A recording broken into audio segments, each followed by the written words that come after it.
So I think I'm gonna go ahead. Like, I know I kind of have like a beginning file, but I think I'm gonna go ahead and just start from the beginning because I mean I can skip through it all regardless, but I think there's an early choice with Rod that we can get, and that'll just help things along. We're just gonna start from the beginning and go through and get Rod's. Hate that name now. Rod's. No. We can skip all this because that's all gonna be the same. Oh. Very, you know, royal of a name. Nom-Nom. Alright, skip through all this. And then we see Rod there. See Fritz. The doll. Karma baby.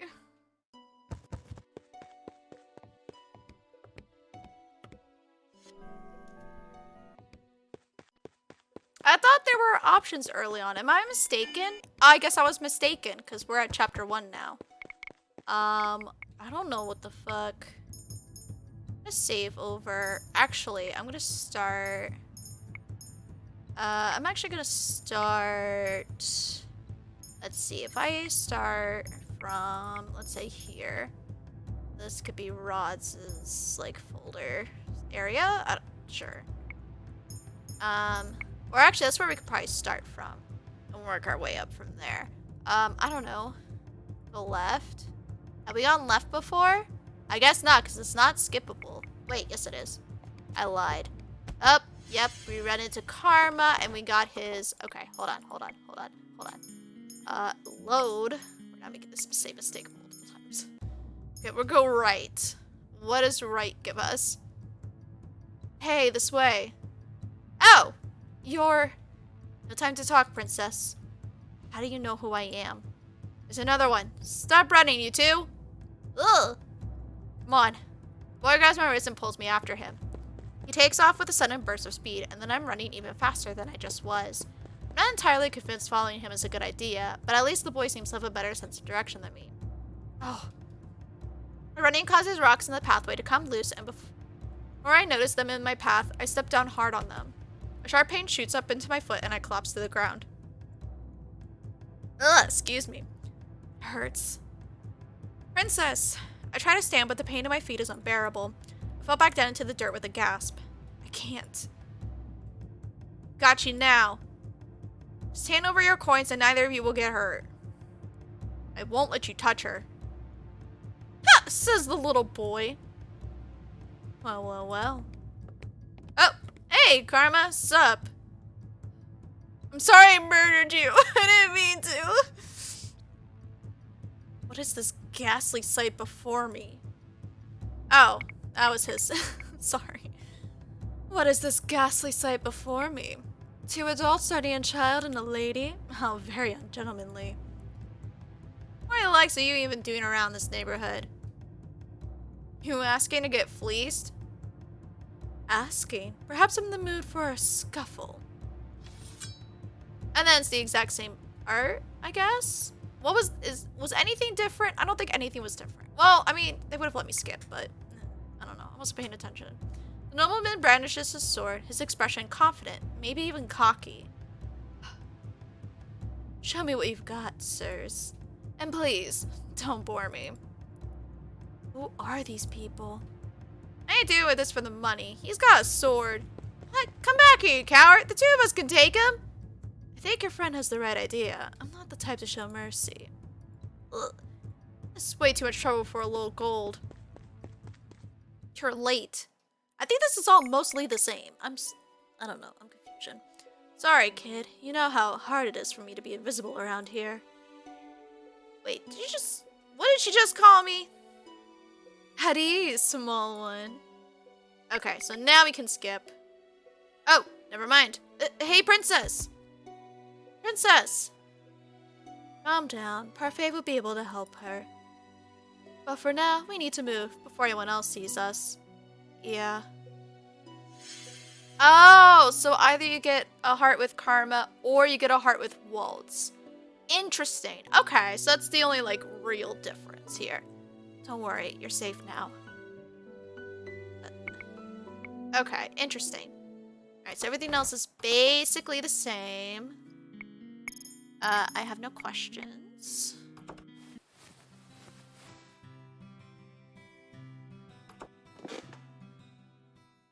All these lovely people. And then there's brother. Okay. We're gonna save here. Alright, I don't know what's gonna get us the...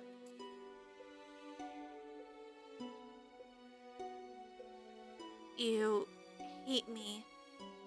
You have no right to start acting the victim now. Not when you've treated my family with such disrespect. Oh! And yet you are starting to like me. Interesting.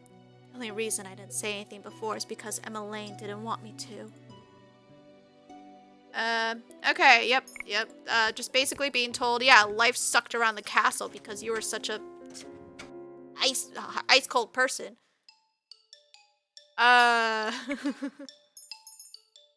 Save. Stay silent. Because I think if you throw it at him, he's like, ooh, feisty. And then...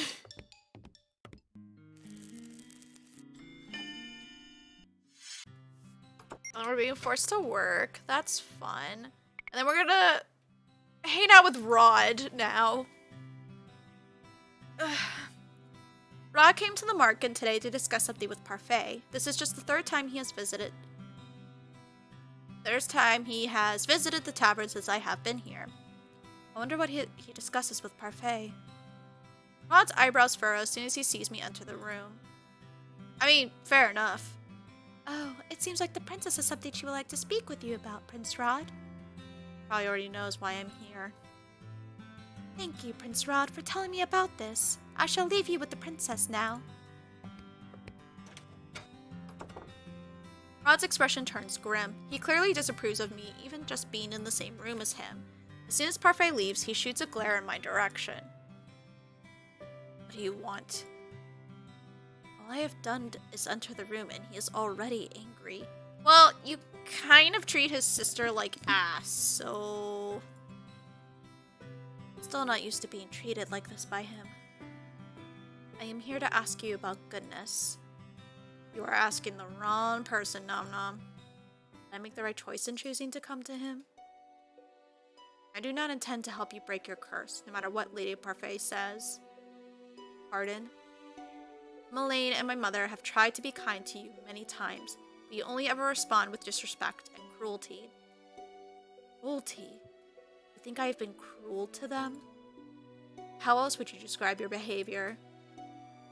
Am I suddenly the one at fault? Their coming to the palace made my life miserable. I am the victim here, not them.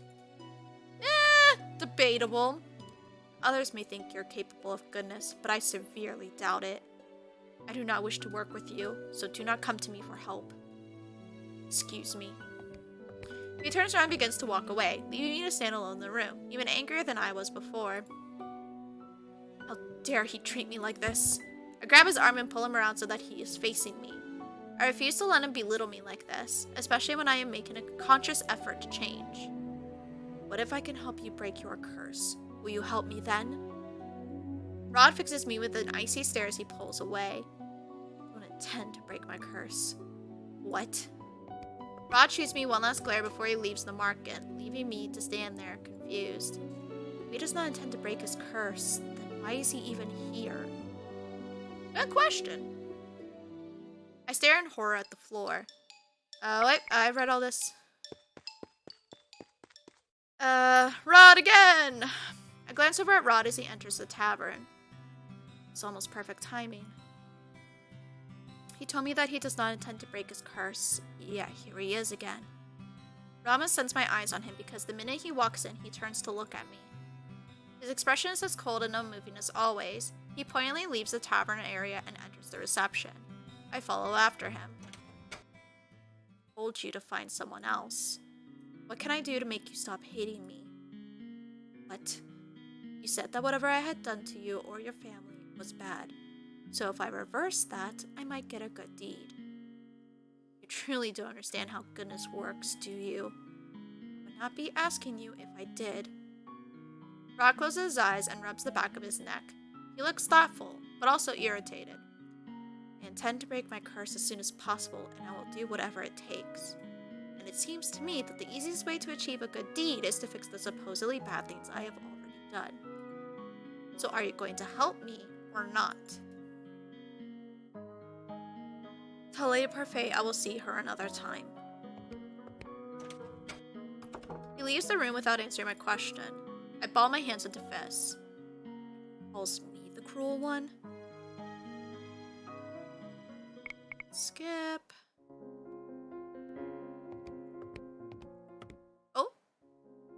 Oh, the choice time. Okay. Okay, yeah, because so there's Karma. He will be afterwards, but for now. Chapter 3, a change of pace. Okay. I kind of already missed skipping around. This all should be brand new from here on out, unless they reuse some plot points. I will ask Rod if he will pair up with me. I know we do not have a good relationship. Rod has spared no effort in telling me how cruel I have been to his family.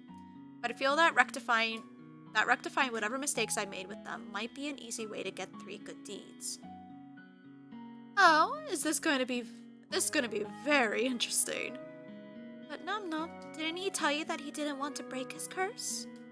Yes, but that may not be the whole truth. He is still reluctant to break his curse despite all the advice I have offered him. Perhaps you will be able to encourage him where I could not.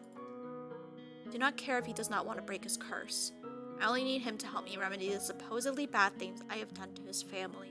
I believe that will be the easiest way to break my curse. The problem is that I rarely see him here. He is usually at the palace. In order for this arrangement to work, I need to be in the palace. I, for one, think that it's a terrible idea. What if... Dolores' voice trails off. She averts her gaze to the floor, her expression a mixture of anxiety and solemn consideration. What if what? Is there something I should know? Both the witch and the fairy just stare at me silently. After a few moments, Parfait speaks. Hey, bugs. You would be far away from us, princess. We would not be able to assist you. Witches could be lying in wait for you, knowing that you are the true crown princess of Angiel. They might seek to use you for their own purposes. Oh, it's starting to make more sense now that we know she's actually the next controller of the crystal or whatever the frick she is. Because they don't like fully tell her like, oh, not a good idea, but then they're like, fuck, we can't tell her why, so what if you get used? Hunted? I don't know. Sorts of purposes. Why would the witches be after me in the first place? Reasons! Many of them have been corrupted by the Tenebrarum. Darkness has invaded their hearts, making them better. Many of them simply want to see the fairy tale curses continue on undisturbed. This is all just speculation, but it's better to be safe rather than sorry. What would you have me do? Delora? I have an idea. I think I can get her into the palace and make sure there's someone there to look out for her. How? Just trust me. Tomorrow, the Ice Princess returns to her palace. I have a bad feeling about this. She's gonna be a maid. Yep, there it is.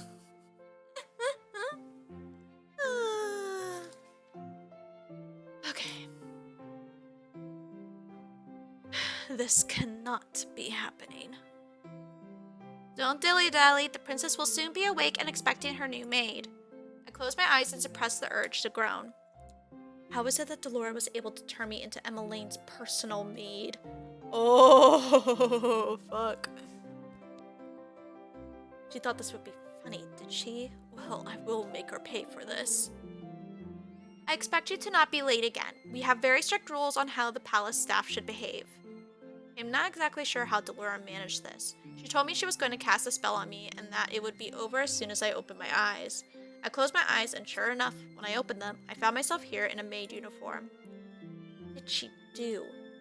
The maid continues to babble at me. How annoying. I pretend to listen to her as she leads me through the palace hallways. Emmeline and Rod's chambers are located here. Oh!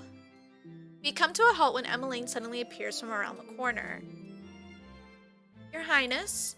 The maid ducks into a neat curtsy. Emmeline's eyes meet mine. I tense as I wait for any signs of recognition from her, but she only gives me a curious look, as if wondering who I am. She clearly does not recognize me. The maid suddenly reaches back and pulls at my shoulder, forcing me into a bow. You are in front of the crown princess of Angiel. Show some respect, girl. My apologies, Your Highness. She is new and clearly needs to be taught some manners. Excuse me? Oh, please, there's no need for that. What is she trying to achieve by pretending to be kind to a palace maid? Who is she trying to fool? Your Highness, this is your new personal maid. Emmeline glances at the maid, looking confused. Why do I need a personal maid? It is by the king's orders, princess. Emmeline turns to look at me again. What is your name? She is talking to you, girl. I scowl at the maid before facing Emmeline. I cannot believe I have fallen so low that I am now being ordered around by a maid. Nom-Nom. It's nice to meet you, Nom-Nom. I hope we can get along. I do not respond. Emmeline's face falls. I was just heading to breakfast with my family. Of course. Oh, sorry. Of course, Nom-Nom will escort you to the dining hall. I raise my eyebrows at the maid, irritated. There's no need for concern. I can get there on my own. I breathe a sigh of relief. I'm not here to babysit her. The maid leans forward and whispers something in my ear. I don't know how it is that you landed this position. You owe the royal family your diligence and respect. If you continue to show disrespect, I will be having a word with the king. The maid pushes me forward so that I am forced to stand next to Emmeline. She will escort you to the dining hall, Your Highness. Her job requires that she follow you everywhere in case you require assistance with anything. But it is almost time for breakfast, Princess Emmeline. Emmeline frowns and looks at me. So sorry. What's she apologizing for? Good morning. Good morning. It seems that you have met your personal maid. The king's eyes widen as soon as he spots me. You look familiar. Does he recognize me? No, it's probably just when he pitifully gave you money. I feel a little tremble in my heart as I consider that hope. Are you not the girl who came to the gates before? I deflate with a soundless sigh. Yep.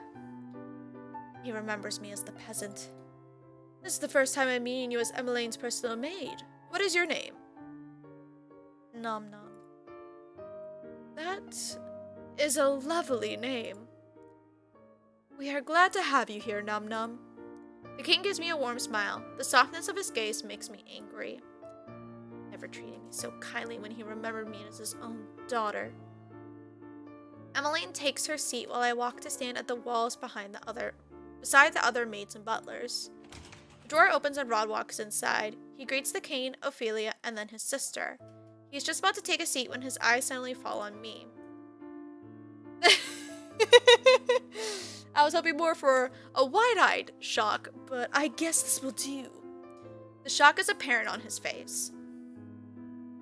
Rod, is something wrong? I see there's a new maid on staff. One I do not recognize whatsoever. His tone is almost accusatory. I bristle at his words and am about to say something when Ophelia speaks. She is Ophelia.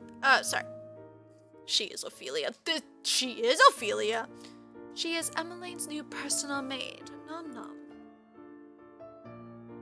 Rod stares at me for a few moments, his expression unreadable. Eventually, he moves to take his seat.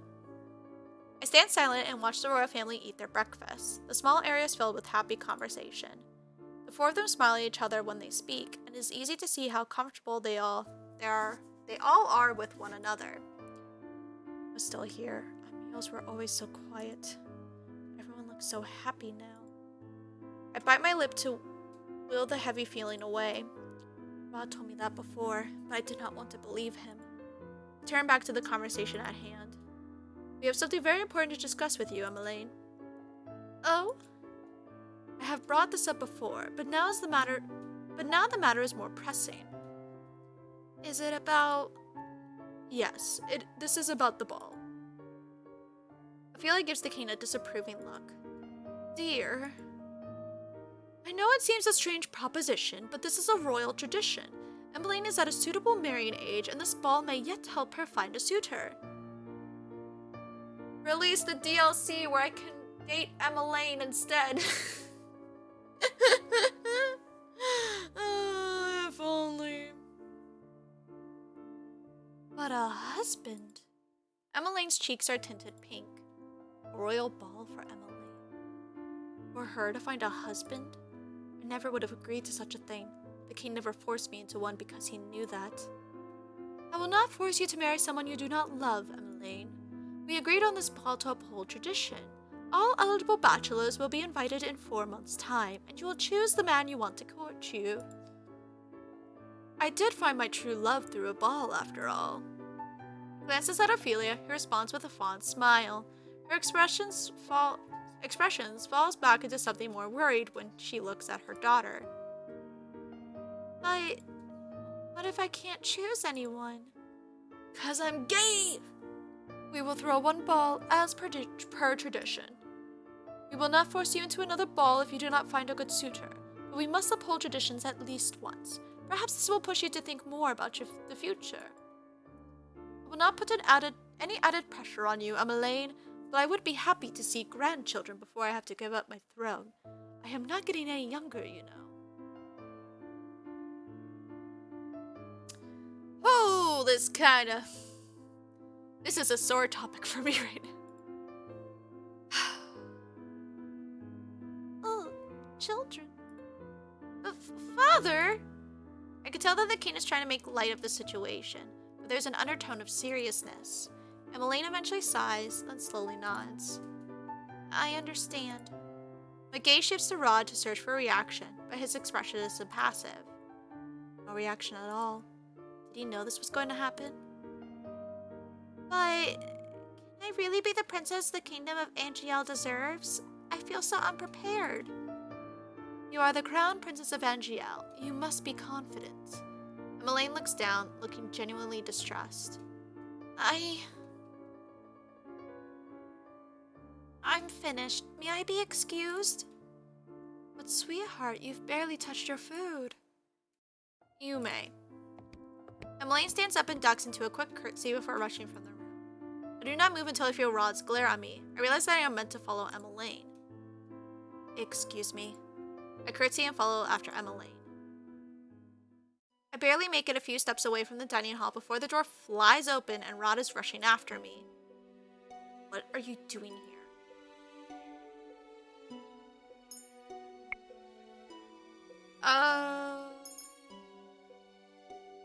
I'm gonna leave. Wait, should I? It's gonna maybe leave this for the Rumple route, but I don't remember if... Yeah, I'll leave that for the Rumple route. Do this. Okay. Answer him? I am here to break my curse.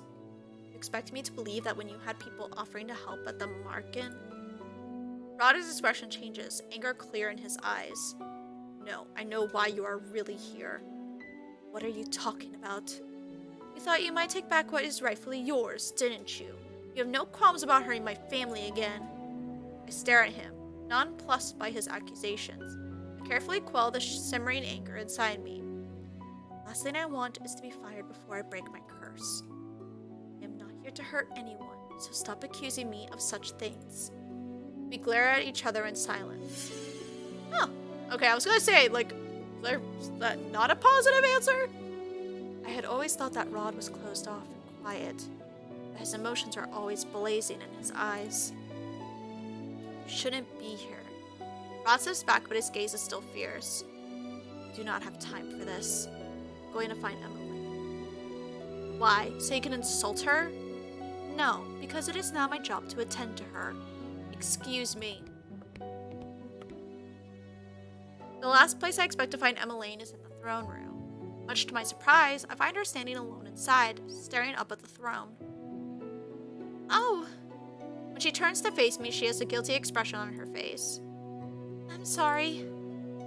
What is she apologizing for? I was very rude earlier, walking out on everyone at breakfast. Emmeline gazes back at the throne and sighs. Sure, any other girl would be happy to have a ball.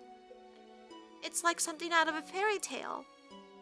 But She sighs once again and looks down at her clasped hands. It all sounds so perfect in the fairy tales.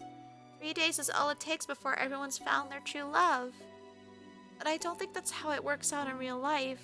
Do you? I have nothing to say in response when Emmeline turns her beseeching gaze to me. I don't know how I'm supposed to marry someone I barely even know. Is this really what it means to be the crown princess? I mean, it's just to find someone to court you, as in you're just gonna date them for a while. It doesn't immediately mean wedding the next day. Calm down. Calm down.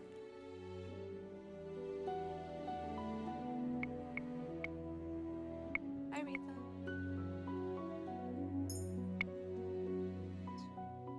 Isn't this precisely what you wanted?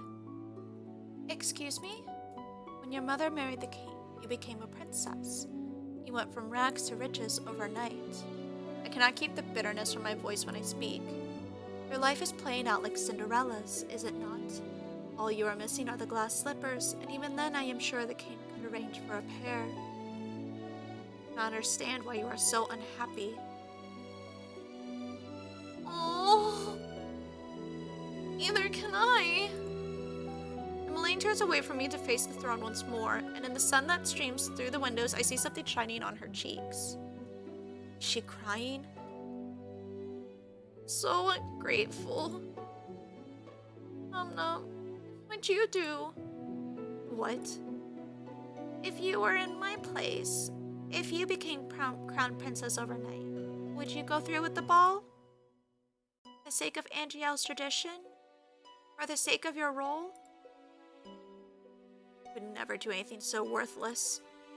He never brought up the subject with me. He most likely knew I would have refused.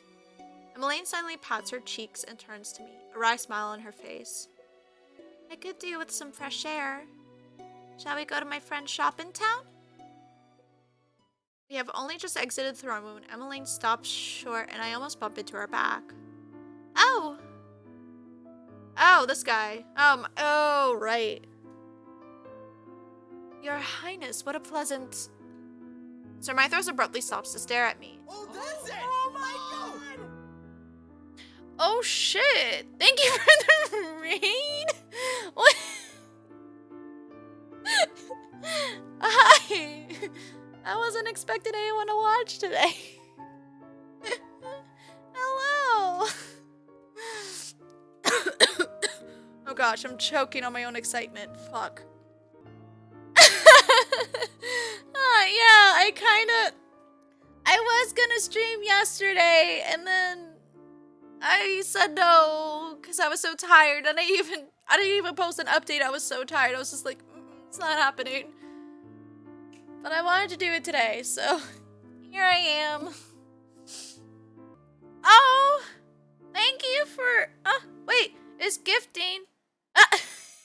Thank you for gifting a sub. Why is Sir Mythros looking at me so intently? Wasn't so bad. I started with 2 rounds of Michael Myers.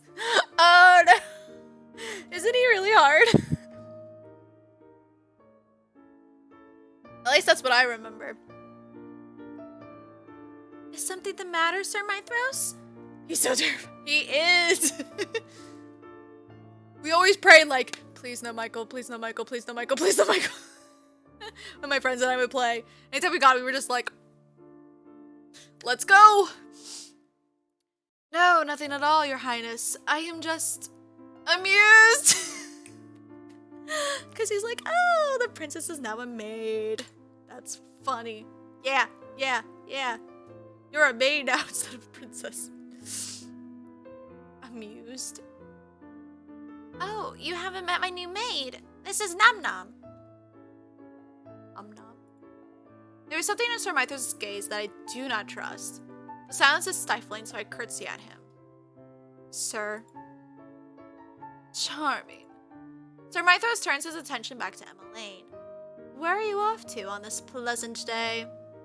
Oh, just off to visit a friend. Make sure you bring your guards with you, princess.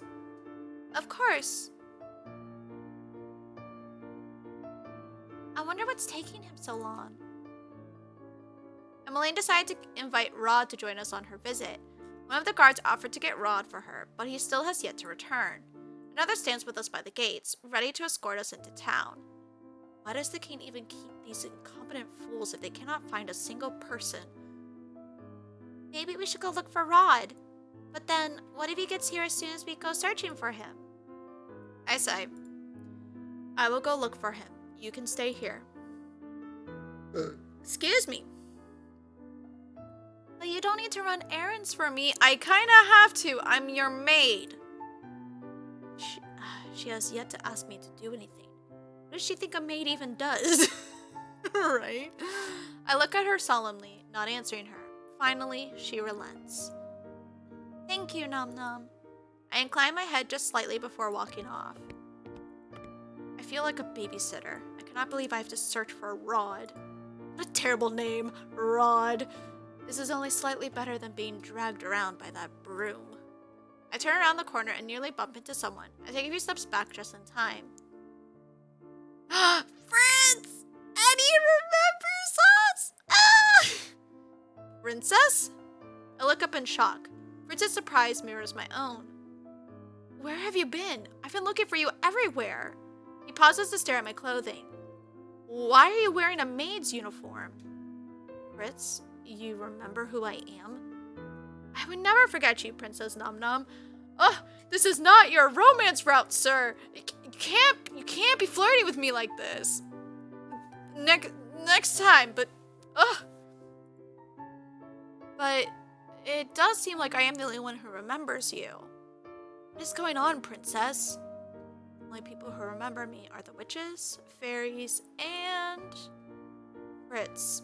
Are you? I stop when I hear the sound of approaching footsteps. Fritz turns at the sound and then stoops low into a formal bow when he sees Rod. Your Highness. Rod's impassive face twists with annoyance when he sees me. Rod does not even acknowledge Fritz as he walks past him to stop in front of me. Shouldn't you be attending to my sister? Why do we want to romance him? Oh, I forgot the right click button did anything. What?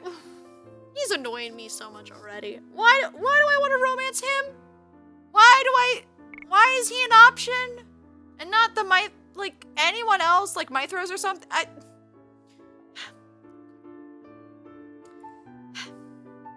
I don't understand.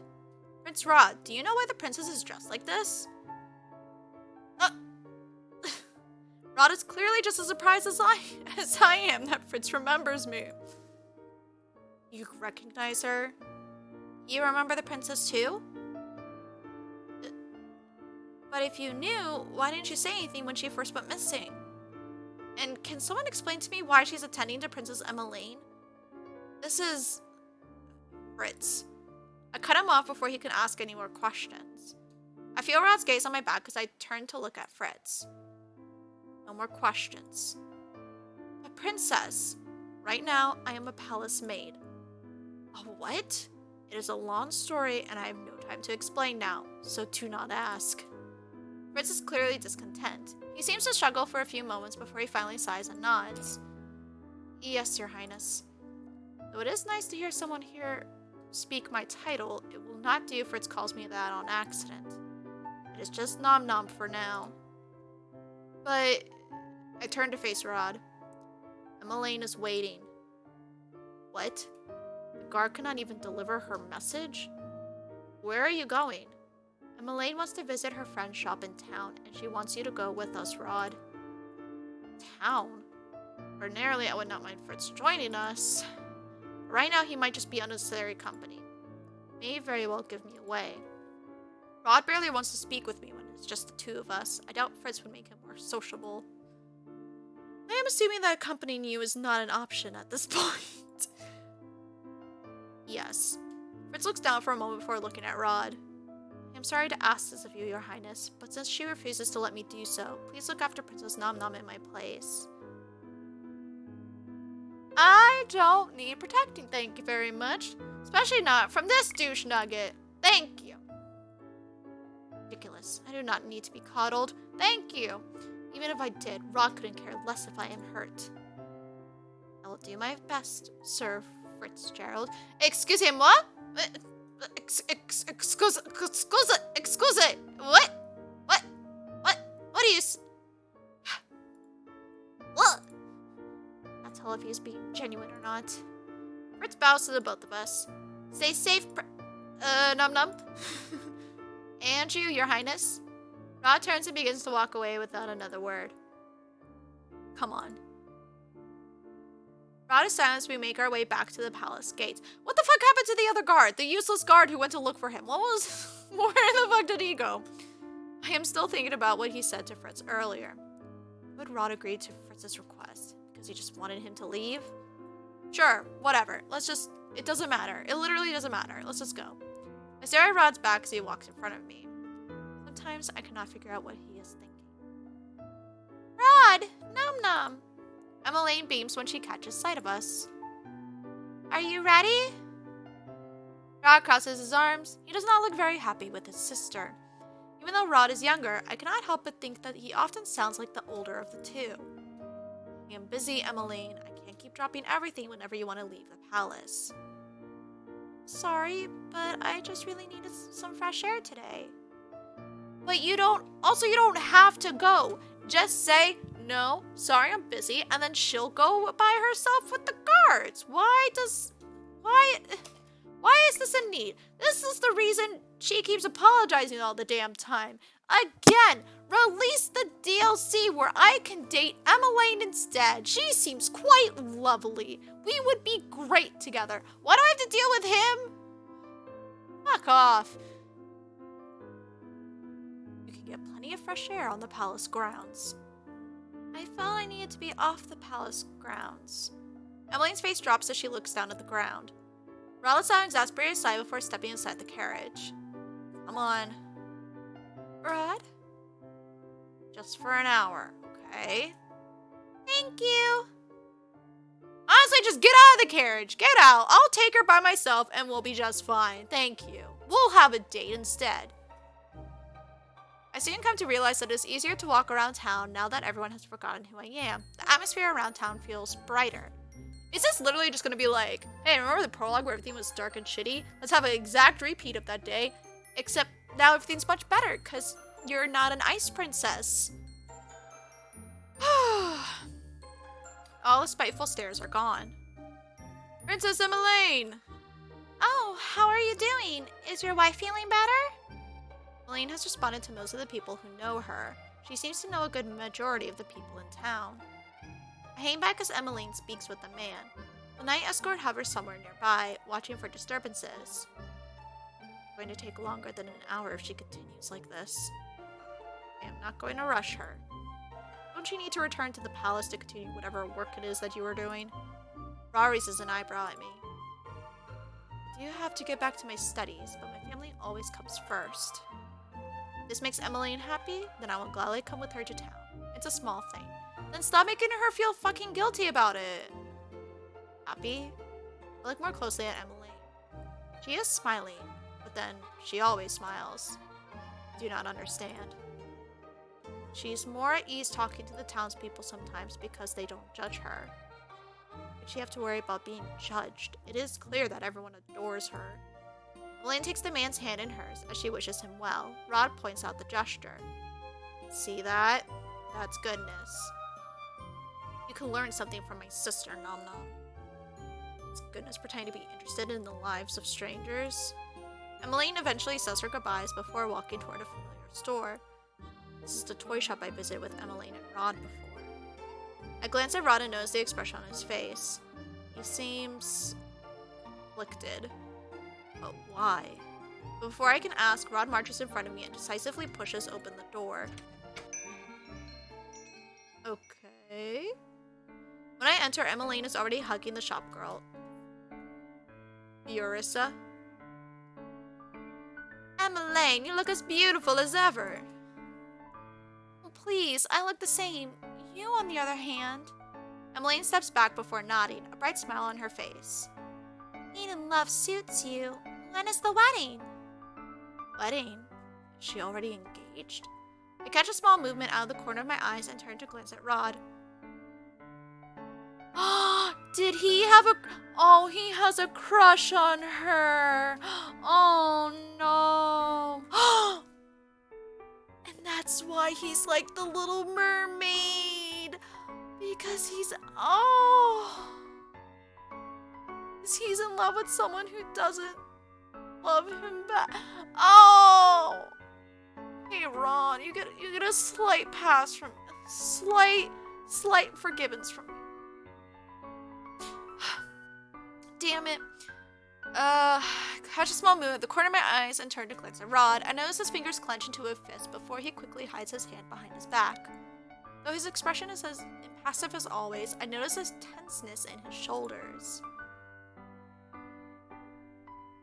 Dickamond and...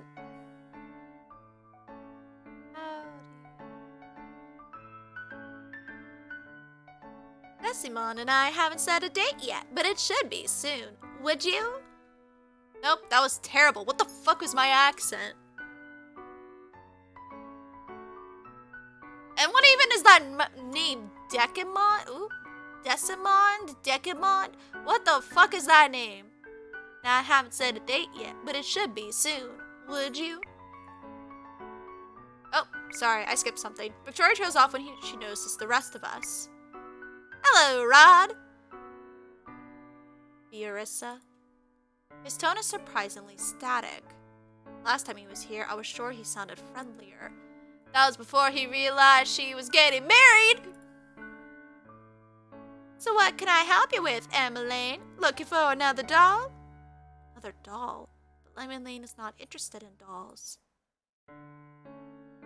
Oh no, I'm just here to see you. I can't stay for long since Rod has things to do. Emmeline, wrong person, Rod. Emmeline, I'll wait for you outside. Oh, okay. I know it is my job to follow Emmeline around, but I'm not at all interested in hearing her talk to this girl. Does she even want me here? I don't... Save over... I guess? I don't... save over. Wait, no. Never mind, yes, I lied. Yes. Go outside? Time might be better spent trying to improve Rod's opinion of me. I could get him to tell me precisely what I have done wrong. I can make up for it. I hope that would give me a good deed. I curtsied to the two girls. Excuse me, Your Highness. I shall wait outside with Rod. I coughed to clear my throat. With the prince. Okay, I won't be long. I moved to stand next to Rod, who is leaning against the wall. Oh, he looks quite pissed. I love the little rabbit, though. It's so fucking cute. I have to keep remembering that, like, this is technically talking for him, because otherwise he's mute, but it's just also, I don't know, it's so weird. It doesn't quite work. I don't know. His whole thing doesn't quite work in visual novel mode. It's, well, it doesn't so far. So far. Rod sighs in annoyance. You keep on following me. Tell me how to rectify whatever wrong I have done to your family. This again? I cannot help but scowl at Rod's answer. Spout all this nonsense about goodness but refuse to help me. How is that good? You haven't given me any reason to help you. What? you're not serious about genuinely learning how to be good, then I'm not interested in helping you. Maybe I can catch him off guard by bringing up his response in the toy shop just now. Fine, then I will make normal conversation. Who is Viorisa to you? Damn, she just went for the gut. Straight for the gut. Ugh. Has she done something to hurt your family too? Viorisa is a childhood friend. She is not like you at all. Oh, then why were you acting so cold to her? You obviously did not want to be inside the shop. Rod looks away from me and absently kicks a pebble on the ground. Oh, it was the right choice. Hey! That is none of your business. I sighed, disappointed with Rod's reaction. Rod turns away from me as Emmeline exits the shop. Excuse me. Ready to go? Emmeline nods with a small smile. The two of us begin to make our way to the palace again. By the time we return to the palace, evening has fallen. It has definitely been way more than an hour. We had breakfast, went out, and it's nighttime. I hope we're not late for dinner. The minute the carriage doors open, we are greeted by two familiar faces, Sir Alcaster and Sir Mithros standing before us. Princess Emmeline, Prince Rod, I was on my way to look for you when Sir Mithros informed me of your whereabouts. He glares at the knight escort and the knight shrinks back.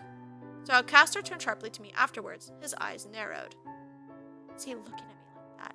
He somehow... No, he doesn't know. Not yet, anyway. He's not cursed or anything. It was getting late and the queen was worried. I'm so sorry. Princess Emmeline, Prince Rod, it is almost time for dinner. Please let me escort you inside. He's so hot. Like, why is he not an option? Probably reasons, but like...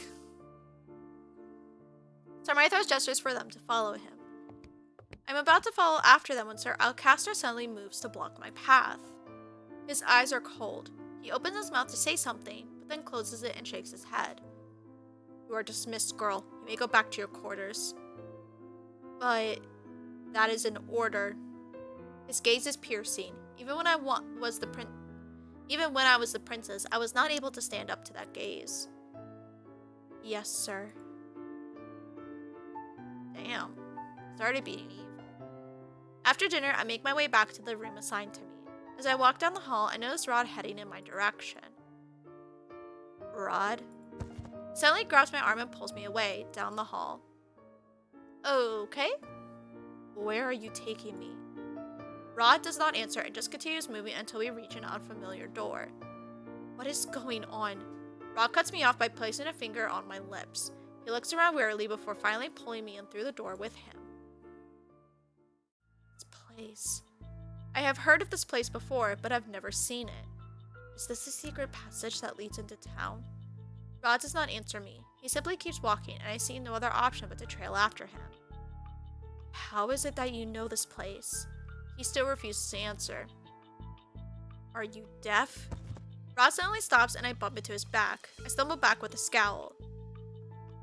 You ask too many questions. Because you refuse to answer any of them. Honestly, who thinks, let me just drag you down to this deep, creepy tunnels and not expect the person to be fucking confused? Not how this works, buddy. Not how this works.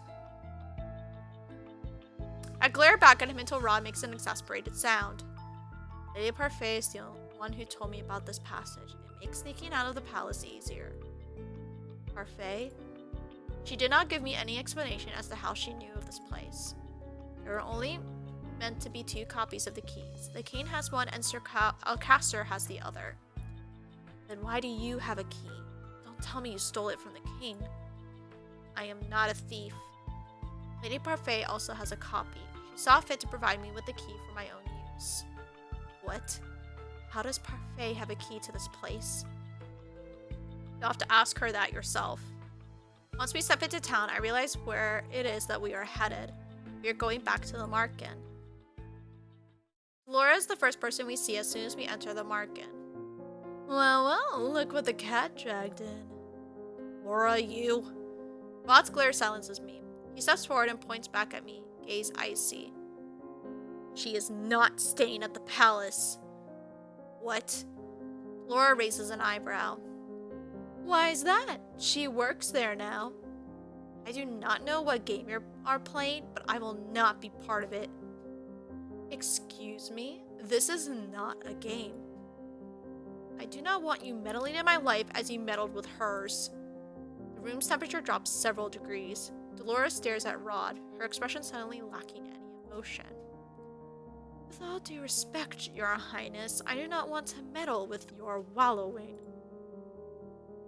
But just because you do not wish to break your curse doesn't mean that others shouldn't want to either. You should be humbled that our princess here thought you would be able to help her. Rod raises an eyebrow. Where is Lady Parfait? Of course you want to talk to Parfait, because she puts things nicely. Fine, I'll fetch her for you. Laura curtsies as she sweeps out of the room. Rod sighs. He clearly looks irritated, but he doesn't put a voice to his agitation. Now that we're alone in the empty room, the silence is deafening. And so I ask him the question that has bothered me since we came here. Fuck, I don't know.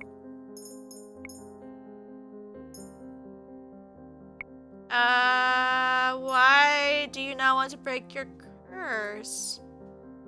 I don't need to explain myself to you. Do you even know how to break your curse? I do. So why are you not doing anything? It's none of your business. I do not realize the anger inside of me at first, and then I notice that my hands are fists and that I am shaking. You are angry at me for treating your family with unkindness, and yet you do not treat me with any respect or kindness either. Excuse me? I realize that this is the angriest I have felt in a long time, and it makes words fall out of my mouth. You are guilty of the same disrespect you hold me accountable for. We are both being cruel to family, aren't we? Rod's eyes are ablaze as he stalks towards me. He stops right in front of me, his mouth pressed into a firm line. Oh, nope, don't be so close. Nope, go away, please. As you are so fond of telling Emmeline, we do not share any blood. The only thing pulling us together is the cane, and you do not share his morals. Remember this, Nom-Nom. You will never be part of my family. I will never see you as a sister. Rod storms out of the reception area just as Delora enters. Sorry, looks like Parfait wasn't in. She pauses, then gives me a wry smile. Seems this partnership is going well. I throw my hands up in anger. He is infuriating.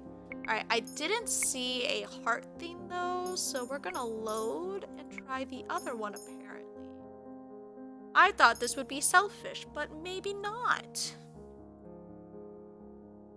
The further away you are from my family, the better. I glare at him. Your reaction is completely unwarranted. I am trying to make up for what I have done in the past. Only because you are being forced to. Oh, wow. And it lets you know immediately. Good to know. Why should that make any difference? Besides, I am still willing to help you break your curse, even though it appears you do not want to. And then, oh, yep, okay, so we can skip the rest. Cool. Not as helpful as you thought. I was surprised you were asking for his help in the first place. All I've been doing today is following around Emmeline, and he still finds reason to snap at me. In his eyes, I can do nothing right, even though I am making an honest effort to break my curse. Delora eyes me as she slides down into a chair. Has he told you anything about his curse? Nothing useful. Delora sighs. Boys can be so secretive about the silliest things. Rod has been aware of how to break his curse from the very beginning. Then why hasn't he broken it? I have no idea. I think the only other person who knows the full terms and conditions of Rod's curse is Parfait. Parfait? Parfait has known Rod for a while. She convinced him to keep coming to the market even after he gave up on breaking his curse. Parfait also thinks that working with you will convince Rod to try finding another way to break his curse. Another way? Don't ask me. I don't know much about his curse either. But if you keep trying, you might convince Rod to talk. I doubt that very much. It seems that all I am doing is convincing Rod that I do not deserve to break my own curse. Laura looks at me curiously for a few moments. Then she grins. I have an idea. If it is another terrible idea. Oh no, this one's much better. I'll just stick around with you. You know, watch out for you. What? Laura, watch out for me? Doll form? Doll form! She is really cute as a doll. I am surprised when Dolores suddenly stands before me in her doll form. There is no way you and Rod are going to sort yourselves out without some kind of help, so I'll be tagging along. It's much easier when I'm travel-sized. Why do I feel like she'll only make things worse? Come on then! Dolores somehow manages to jump into the front pocket of my apron, which is thankfully large enough to fit her doll body.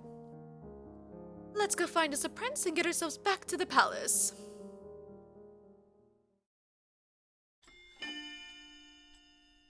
Chapter 4, One Step Forward. That's so weird. I'm just realizing we haven't been getting any of the, flashback dreams with the mom. Why is that? Is it because it's all the same? Regardless? Or... I don't know. That's so weird. It has been more than a week since Rod and I returned to the market. He has been avoiding me ever since that day. I wonder if the mom plot isn't important in Rod's story, and that's why he's the first option you want to go for, and then it's Karma, and then Rumple, and blah blah blah blah blah. Maybe, I have no idea. It has been more than a week since Rod and I returned to the market. He has been avoiding me ever since that day. Not that we have much cause to be around each other nowadays. I'm constantly on my feet preparing for Emmeline's ball. This is ridiculous. Better to be busy than bored, princess. I stop for a moment to better balance the pile of fabrics that I am carrying. One of the maids has ordered me to bring this to a designated room so that it can be sorted out, being reduced to fetching and carrying. And I have made no progress on accomplishing my first good deed. I doubt that simply following orders from the other maids will help me get my first good deed. I feel a shuffling in my pocket, and then notice Delora peeking her porcelain face out. Better to obey rather than disobey, at least. You're not going to get a good deed being stubborn. Anyway, you've got to put yourself out there a bit more, princess. You can't just do whatever is convenient for you. That's not good. Delora has been no help at all. Wait, I recognize this place. Is this where your room is? I stop in front of the door to my old bedroom. Ever since I came here, I have been ignoring this room, not wanting to see what the king did to it during my absence. Do you not want to go in? Why should I? It is not as if it is my room anymore. Oh, you're no fun. Aren't you curious about how it's changed? I would be lying if I said that I wasn't. I guess a little peek would not hurt. I step into the room and close the door behind me. It is like stepping into the past. The room is exactly as I left it. It seems completely untouched. Moments later, Dolores is standing before me in her human form. It looks like someone's been dusting in here. Strange, considering no one should remember who this room even belongs to. I glance around, eyes wide. It's the same. I put the fabrics that I am carrying down on my bed and make my way to the shelf where my dolls are displayed. My eyes pause on a specific doll. Aw, cute. This one was not here before. Laura raises an eyebrow. Maybe you just don't remember that one because she wasn't very memorable. You do have a lot of dolls after all. No, I know each of my dolls by name. This one is definitely new. She looks very similar to the dolls I saw at Victoria's shop. Is this Emmeline's name? Or, what did I say? I don't know, I think I said name instead of... Is this Emmeline's room? I quickly turn at the sound of the doorknob. Oh, I wondered, because she said, are you here for another doll? And she said, what? And that was confusing because Emmeline doesn't collect dolls, but I guess now that she's gone, now they just kind of placed her in here. She's now building up the doll collection. Or something weird, something to make this make sense. My eyes moved to Delora, but she has already turned into a doll and tucked herself into a corner of the shelf with the rest of my dolls. Emmeline stands at the doorway, eyeing me curiously. Nom-Nom, what are you doing here? I made a mistake and thought I was supposed to bring these fabrics here. She does not see through my lie. Emmeline shakes her head, smiling. It's not your fault, Nom-Nom. You're still getting used to the palace and its many rooms. I got lost here all the time when I first arrived, too. This room is interesting, though. Father expressly ordered that it be kept clean, but otherwise undisturbed. Why would he say that?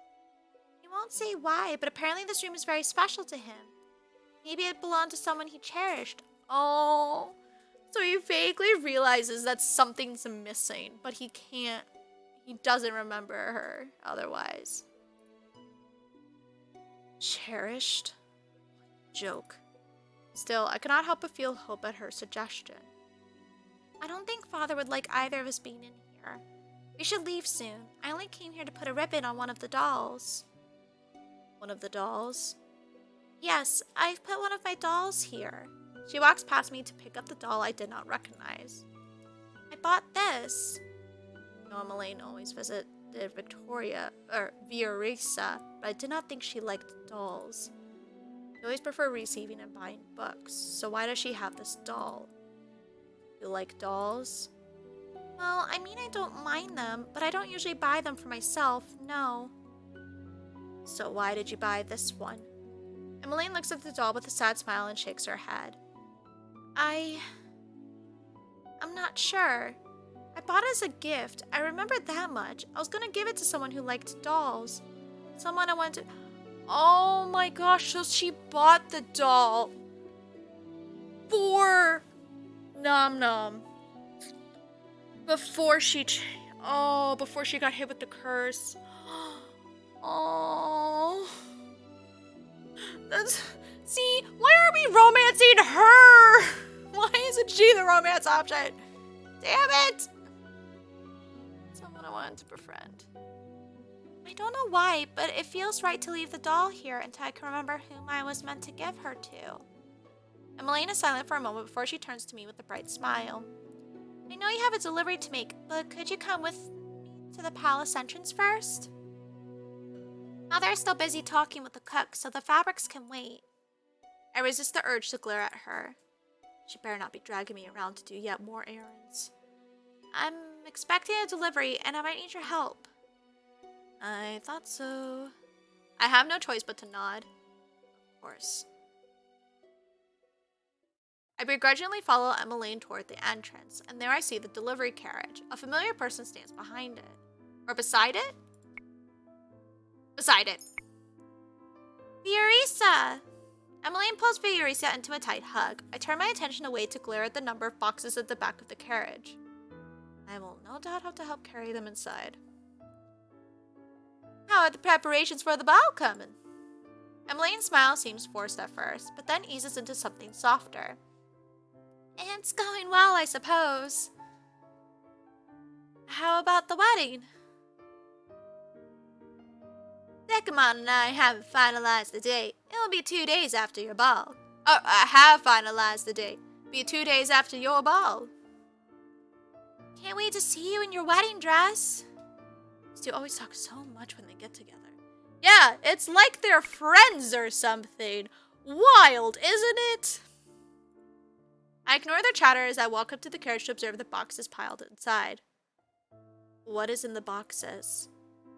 Oh! Viorisa reaches out to grab one. She hands it to me. I am helping with the ball decorations. I came by with part of the order today. Part of it?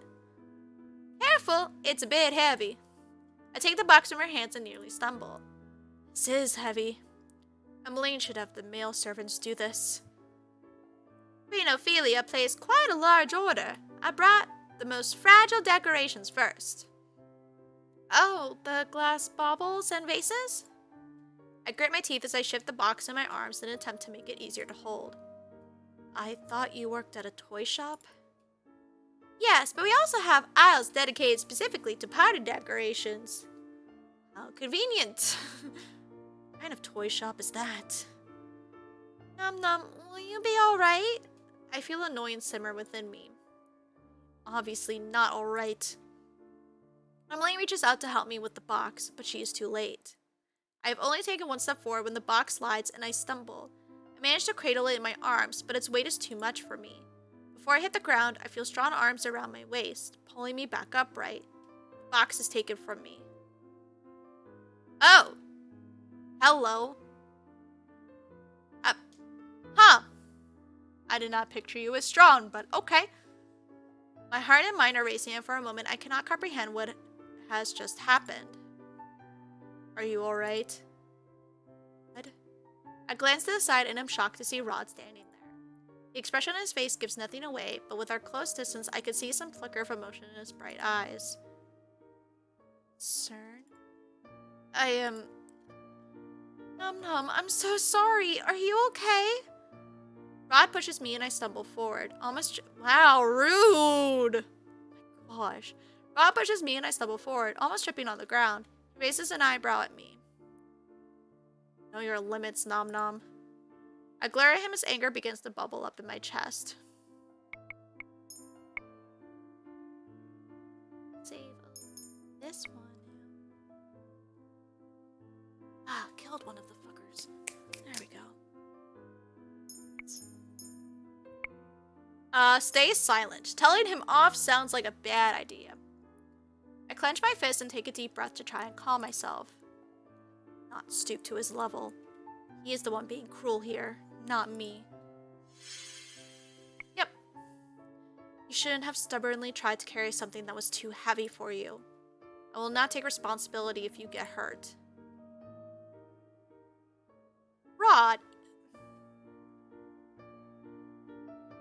Rod, you shouldn't be angry with her for trying to help me. It was my fault for giving her something so heavy. Fiorisa, what are you doing here?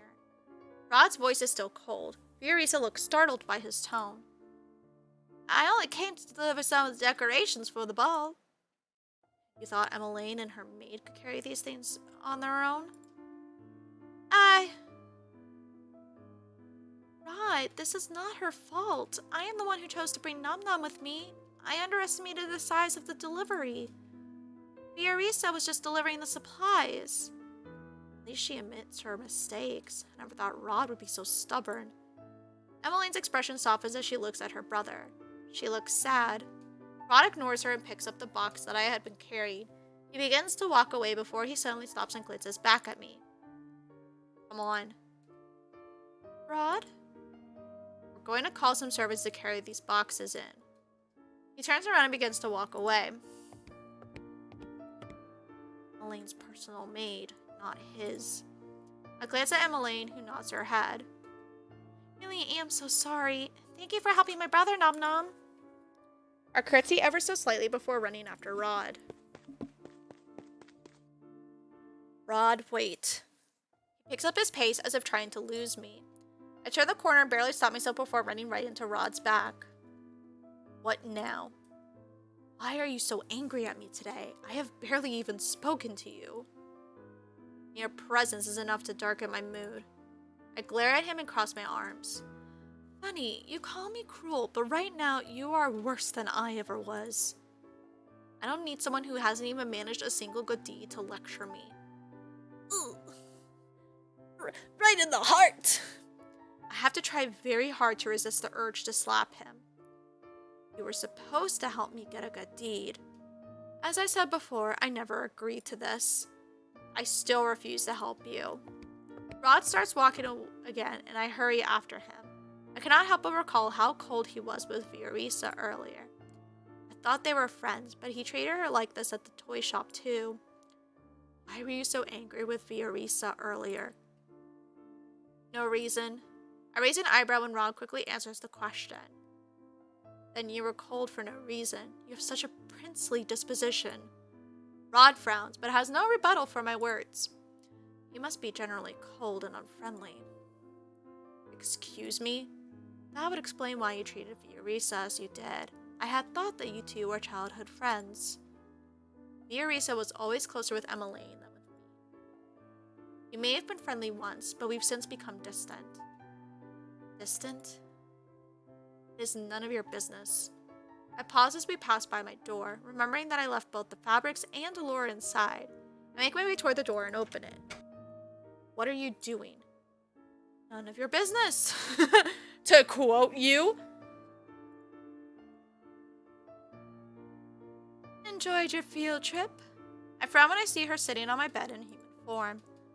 What would you have done if it wasn't me? Us witches have a sense for these things. Delora. Rod slowly enters the room. It's nice to see you here, Lady Delora. Nice to see you too, little Sabby. Why are you here? Delora shrugs as she inspects her nails. I thought I would help the princess here since someone doesn't seem very willing. Rod furrows his eyebrows at her. I didn't.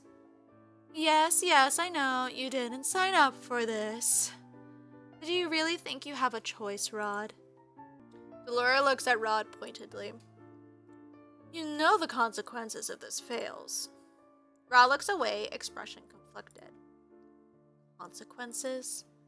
What are you talking about? Consequences for not helping me with my curse? Rod sighs heavily before turning back to Delora. He does not pay attention to me. I am not the right person for this.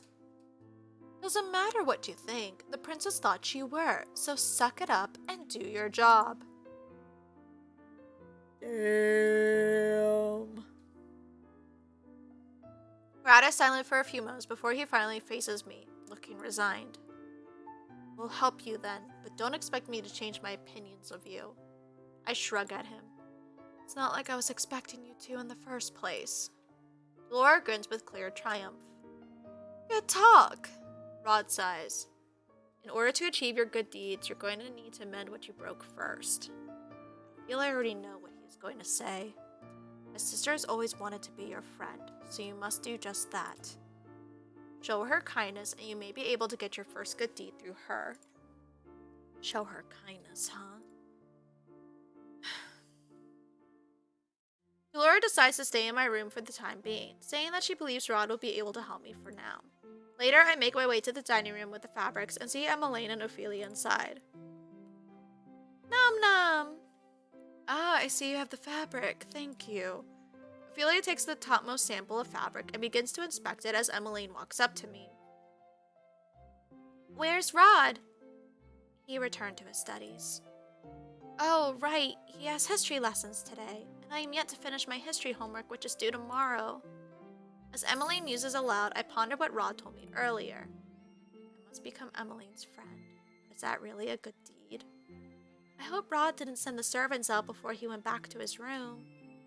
I wanted to tell him that Fiorisa and I had already called on guards to bring the boxes inside.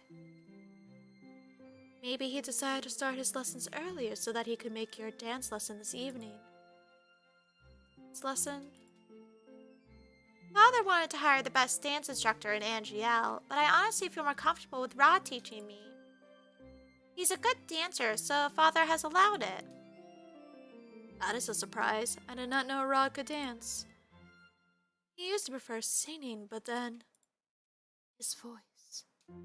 Ophelia trails off. I know that she is talking about the fairy tale curse, but I do not expect her to divulge such information to a maid like myself. He's decided to focus on his dancing for the past few months. I love seeing that. I do like seeing that it is a man who has like a beautiful singing voice, because it's always the girls. Let the guys shine. Ophelia glances down at the fabrics, then looks up and smiles at me. Nom-Nom, would you mind helping me with this? I obediently walk over to the fabrics Ophelia wants me to look through.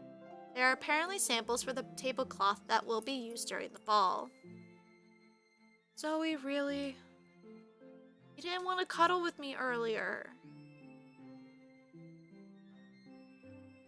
It's like clockwork with you.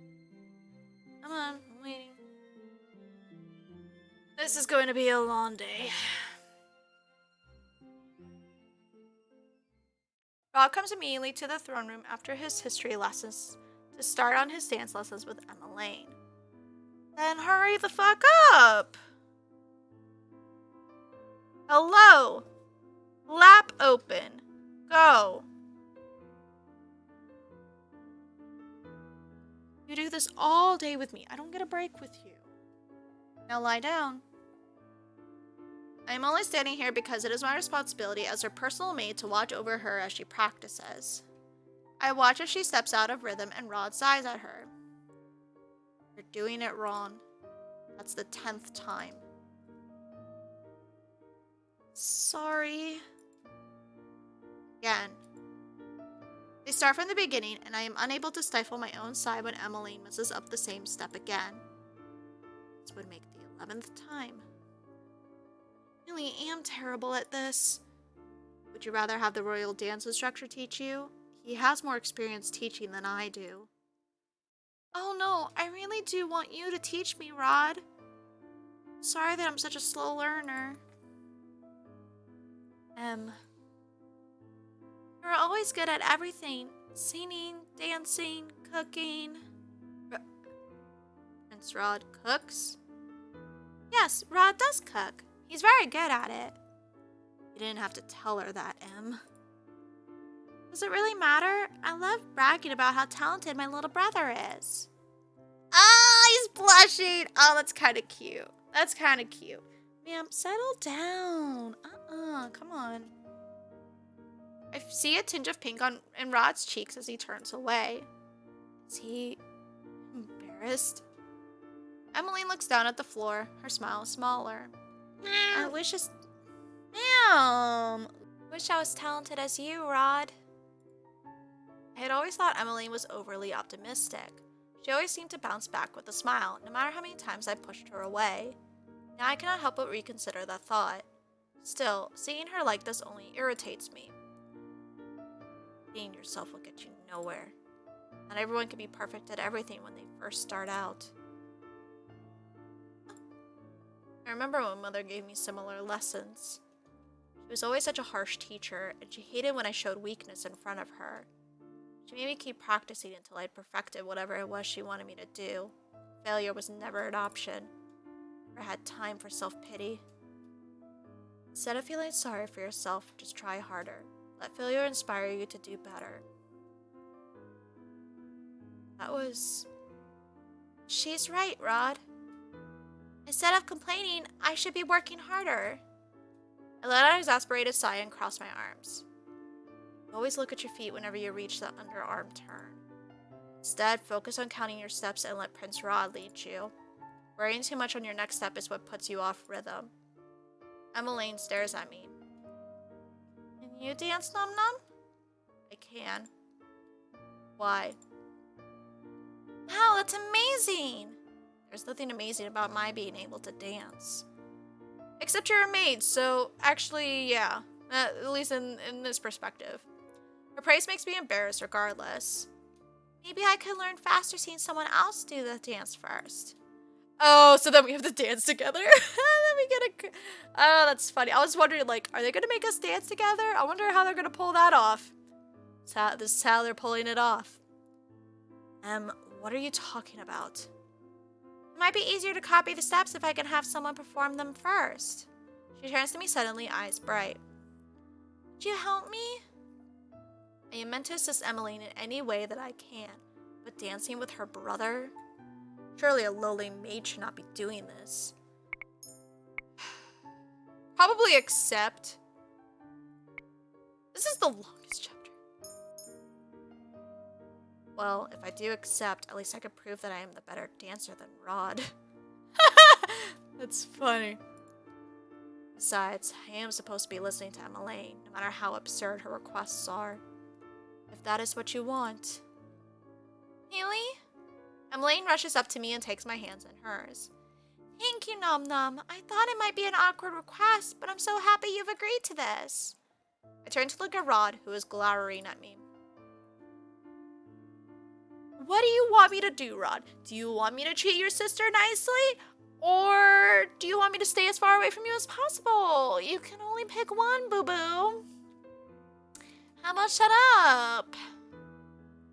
I'm not dancing with her. She might step on my feet. Emmeline gives him a disapproving look. Rod, please? Rod eyes me warily. I step toward him and offer my hand. Shall we? Rod scowls at me for a few moments before finally taking my hand.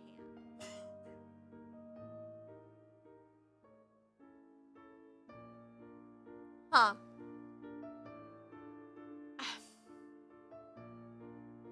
Okay, I mean, it's cute, I guess. I don't know, just... They both just look so angry. It's so fucking awkward. I put my hand on his shoulder and he places his hand on the small of my back. Rod looks at me but quickly averts his gaze. Ah! Something wrong. That little... Didn't think I would ever have to dance with you is all. Nor did I. Rod looks at me again. This time he has an uncomfortable scowl on his face. He is not the only uncomfortable one here. We both start dancing and I mentally start counting the steps. It has been a long time since I last danced with anyone, but the steps come to me naturally. The dance is rather simple. While Rod and I move swiftly, I cannot help but notice his careful footwork. I realize that Rod really is a pretty decent dancer. Of course, I would never openly admit that. When we stop, I hear Emmeline clapping her hands as she looks at the both of us in awe. You really are a good dancer. Thank you so much for showing me the steps. Now I know for sure what to do during that part. I just shrug at her before stepping back into the corner. Emmeline takes her position in front of Rod once more. This time she has a bright smile on her face. I cannot believe something as simple as that has made her so happy. I just realized I don't think we got a shard. I'm confused. Load it and see? What if we refuse? Even if I do agree, I doubt Rob would even want to dance with me. You cannot learn how to dance by watching someone. You have to practice the steps yourself. But if you need a break, you can just say so, Em. Oh, really? I find it easier to learn through visuals. Sorry for making you uncomfortable, Nom-Nom. Let's just continue our practice, Rod. Emily smiles at me, but it's obvious that she looks more disheartened now. Rod looks at his sister before shaking his head. He turns to walk toward me. He holds out his hand. Would you dance with me? What? Rod leans closer to me and speaks in a low voice. Play along. This is just for Emmeline. Oh, so because he has the... So he has the one that's in charge. He has the one that has to initiate the want of the dance. That's a little silly. That's a little silly. So they want me to not... Whatever. He's actually curious about your dancing, princess. Ugh. I am surprised when Sebby suddenly whispers to me. I can tell it is Sebby by the change in the pitch of voice. Oops. Sorry, Rod. I decided you like that. Okay, this is funnier though. Rod glares at Sebby before looking at me again. Well. Oh, okay. I can see why that one's the better option, but this is confusing what this game wants from me. I shift my gaze at Emmeline, who is practically beaming. I sigh and take Rod's hand.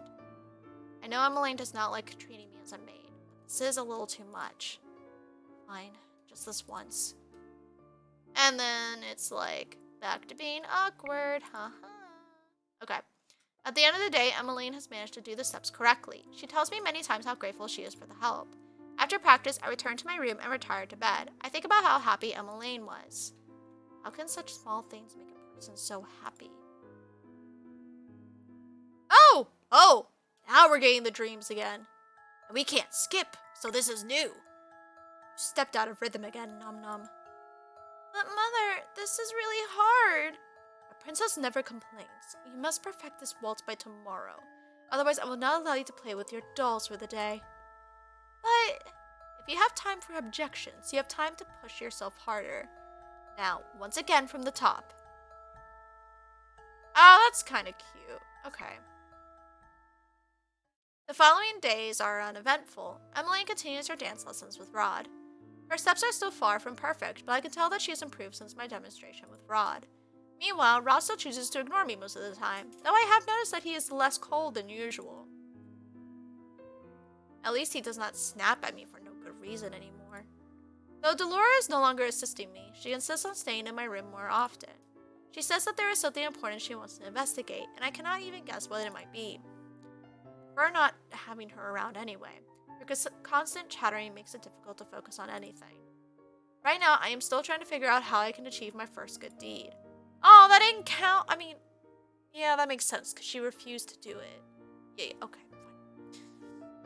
Almost 3 months have passed since I was first cursed, but I have yet to complete my first good deed. These are my thoughts as I head back to my sleeping quarters after dinner that night. Emmeline excused me long ago. Oh, excuse me, insisting that I go on to my own room before she went to hers. I am walking down the hallway when I notice Rod heading down a familiar path. I follow after him. Are you going to the market? Ugh. Rod jumps and turns around. The surprise in his face quickly fades into annoyance. Don't do that again.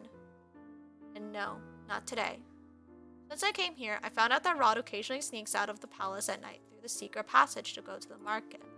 Even now, I am still confused as to why he goes there. He said before that he had given up on breaking his curse, which makes me wonder why he still visits. It also makes me wonder why he would refuse to break his curse in the first place. Is he okay being the way that he is, or is his curse just really difficult to break?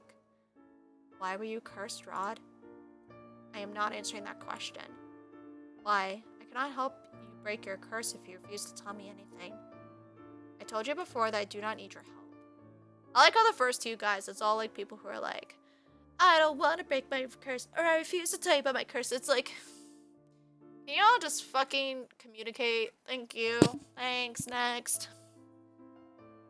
But I chose you as my partner. You help me, and I help you. It is highly likely that breaking Rod's curse will also count for a good deed. Rod scowls at me and crosses his arms. I'm afraid that this isn't how this works at all. The sound of footsteps keeps me from coming back with a retort. We both turn to see Sir Alcaster approaching us. Prince Rod, good evening. Good evening, Sir Alcaster. Sir Alcaster turns to me and raises an eyebrow. Shouldn't you be attending to Princess Emmeline? Rod silences me with a look. He moves to stand in front of me, shielding me from Sir Alcaster's gaze. We were just about to go to her. Let's go, Nom-Nom. Rod strides away and I quickly curtsy to Sir Alcaster before following after Rod. I can still feel Sir Alcaster's eyes on my back as I walk away. I try my best to suppress a shudder. Rod and I walk through the hallway in silence. We both stop in our tracks when we hear the clattering of silverware. I look around and realize that the sound has come from behind a set of doors that is slightly open. The dining hall? Oh no! That's Emmeline's voice. We do not see Emmeline when we enter the room, but there is a dizzying array of cutlery set out on the table. Emmeline? Emmeline surprises us both by crawling out from beneath the table. She flashes us an embarrassed smile as she gets to her feet, holding several forks and knives in her hands. What are you doing here? You should be getting ready for bed. Sorry. I eye the silverware on the table. I thought I could practice before I sleep today. It's already been an incredibly long day for her. She is still doing this. I watch as Emmeline puts the cutlery back onto the table in the wrong places. It's her rest, Em. I will after I practice the placement one last time. She smiles at him before returning to the table. I don't know why a person would need so much cutlery. 1 fork, 1 spoon, and 1 knife should be more than enough for any meal. That's what I always say. But don't say always is like, no, that's a salad fork. No, that's the soup spoon.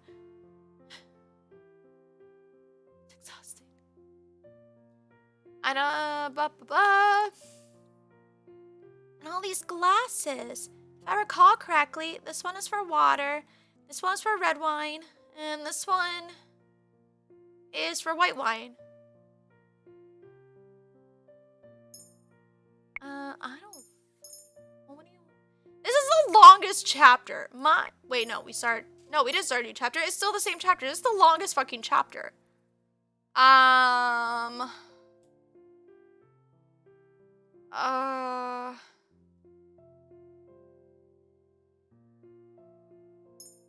her the correct answers?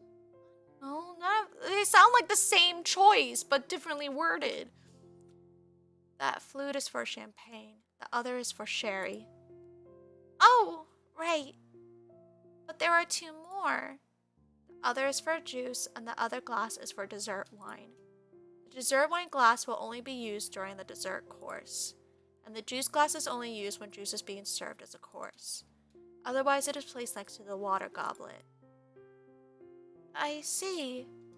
I see Rod staring at me out of the corner of his eyes. His lips twitch before he turns back to his sister. It looked like he was about to smile. Oh! So it wasn't okay. Okay. Then what are these for? Emily points out the group of forks in front of her. You use those every day, Your Highness. You should know the answer. Emily points at them as she rattles off names. Dinner fork, fish fork, salad. Correct. Know so much about etiquette, too. You're really incredible, Nom-Nom. You make a better noblewoman than I do. If only she knew. Even if I told her I was a noble, it's not as if she would believe me. I just read a lot about all of these things. You read and know enough to put them into practice? That's amazing. Especially since you haven't even been with us so long. Right, Rod? Rod shrugs. He does not, much to my surprise, disagree. Perhaps you should be my teacher, Nom-Nom. I can learn so quickly from you. Emmeline quickly straightens out the cutlery. Now that I think about it, I have come to realize that Emmeline is much more than she appeared to be. It is probably because I am forced to spend so much time with her as her maid. She is different. She is flawed, and not as conceited and more humble than I had originally thought. Maybe I should try lending her a hand. I may not be one of your tutors, but if you need help with your lessons, just ask me and I will do what I can for you. I glance at Rod, who is once again wearing that expression of surprise. I shift my attention to Emmeline once again. You only have 1 month left to prepare, and as your personal maid, I feel it my responsibility to help you in whatever ways I can. No. Oh, she's gonna cry! Emmeline wipes her eyes with the back of her hand, and that's when I notice something glistening on her cheeks. Is she crying? You're extremely kind, Nom-Nom. Thank you. I will definitely take you up on that offer. I am still looking at Emmeline when I catch a faint glow coming from the pendant on my chest. She did a good deed. Yeah. What just happened? Oh, what a pretty necklace you have, Nom-Nom. Thank you. Anyway, for now I think the both of us would benefit from some sleep. After escorting Emmeline back to her room, I walk out into the hallway in a daze. What was that light? It seems like you actually managed to obtain your first good deed. Ugh. Yes. Witcher anime. Witcher? Wait, there's a Witcher anime? But we still need season 2 of Netflix. Story. Oh. Did not know he was still here. I look down at my pendant, astonished at what I see. Piece of the glass slipper. I gingerly touch the new piece that is hanging next to my existing glass slipper pendant. It's real. You're not too bad after all. Whoa, is that a smile in Moi's direction? Okay. You're not too bad after all. Did he just compliment me? What? Rod turns away. Nothing. He walks away, leaving me alone with my thoughts. Secrets! Oh. Good morning, Your Highness. Would you like to play with us? You want to play with me? Yeah, come play with us. We'll all have lots of fun. Well, please, just for a little while. Maybe I can. Nom-Nom, what are you doing here in front of the gates? Mother. Good morning, Your Majesty. We were just wondering if the princess wants to come play with us. No, Princess Nom-Nom does not want to play with you. But, Mother, I do. Enough idle chatter. We must go. It is almost time for your dance lessons. But... Nom-Nom, do not make me repeat myself. Yes, mother. Damn. It is still dawn when I wake up. As much as I want to continue sleeping, I have no choice but to get up and prepare for the day. The last thing I need is an annoying lecture from the head maid. I have almost become accustomed to waking up this early, even if I do not enjoy it. As soon as my preparations are made, I begin to make my way toward Emmeline's room, should she wake early. I'm about halfway there when I hear a familiar voice. Excuse me. Standing far ahead of me are Sir Castor and Sir Mithros. Are you sure this is going to... Wait, oh no, I don't think... I'm sorry, I think I misremembered earlier. I think I said Mithros was killed in the previous route. I think I'm misremembering, because I think he's actually assisting him. If I remember right from Karma's route. But I don't remember, because like... We didn't see him at all after the intro stuff. Once we were on Karma's route, he like didn't exist except in name. So now that we're seeing him more, I'm like, oh. I'm like forced to remember who the fuck he is. I think I had a theory before that this is the mysterious person leaving us the gifts of dolls, but I don't know. Anyway. Are you sure this is going to work? Have a little faith in me, my friend. Friends? We are not friends. So Castor narrows his eyes, then turns abruptly to look at me. Ah, Miss Nom-Nom, was it? Sir Mithros, Sir Alcastor. Have you been eavesdropping, child? There's no reason to be angry at me. If they were talking about something confidential, they should not have been openly talking in the hallway. Right you are. I am on my way to Princess Emmeline's room, sir. That is why I am here. I coolly look at Sir Alcastor, who looks like he's about to pop a vein. I cannot help but feel satisfied at his reaction. In just a few steps, he is suddenly looming over me. I've never seen Sir Alcastor look so angry before. What is going on? Rod is now walking toward us with a scowl on his face. Sir Alcastor notices this and quickly steps back. There was just a little misunderstanding, Your Highness. Rod glances at me, his eyes narrowing. Great, I am sure he is going to blame me for this too, even though I did nothing. Oh! Oh! We are being defended. Oh! Much to my surprise, Rod puts himself between me and Sir Alcastor. Are you alright, Nom-Nom? He's worried about me? I slowly nod. Rod... Rod. Rod turns back to Sir Alcastor and Sir Mithros. If you don't have any business with Nom-Nom, I will be taking her with me. Emmeline is already waiting for her. Sir Alcastor stares at me for a few moments before bowing down to Rod. Of course, Your Highness. Thank you. Rod turns to me again, his expression solemn. Shall we? I'm just realizing too, just kind of like...